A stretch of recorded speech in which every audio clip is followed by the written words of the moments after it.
பானிபூரி செய்கிறதுக்கு 1 கப் ரவை, 1 கப் மைதா, கொஞ்சமாக சால்ட்டு சேர்த்து தண்ணி ஊற்றி மாவு ரெடி பண்ணி வச்சுக்கலாம். இது 1/2 அன் ஹவர் அப்படியே இருக்கட்டும். நெக்ஸ்ட்டு பானி செய்கிறதுக்கு 1 கைப்பிடி அளவு புதினாவும் கொத்தமல்லியும் வாஷ் பண்ணிவிட்டு சேர்த்துக்கோங்க. கூடவே இஞ்சி, பச்சை மிளகாய் சேர்த்து கிரைண்ட் பண்ணி வடிகட்டி எடுத்துக்கோங்க. தேவையான அளவு தண்ணி ஊற்றிட்டு புளிக்கரைசல் கொஞ்சம், லெமன் கொஞ்சம் புழிஞ்சிட்டு தேவையான அளவு உப்பு சேர்த்துட்டு மிக்ஸ் பண்ணிட்டா பானி ரெடி ஆகிடுச்சு. வெங்காயம் கொஞ்சம் கட் பண்ணி வச்சுக்கோங்க. உருளைக்கிழங்கு மசாலா ரெடி பண்ணி வச்சுக்கோங்க. நெக்ஸ்ட்டு பூரி ரெடி பண்ணிக்கலாம். பூரிக்கு மாவு தேய்ச்சிட்டு சின்ன சின்னதாக கட் பண்ணி எண்ணெயில் பொரித்து எடுத்துக்கலாம்.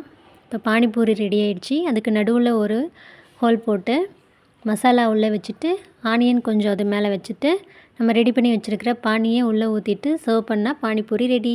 கூட மிக்சர் ஆட் பண்ணி சர்வ் பண்ணால் இன்னும் டேஸ்ட்டாக இருக்கும். தேங்க்யூ.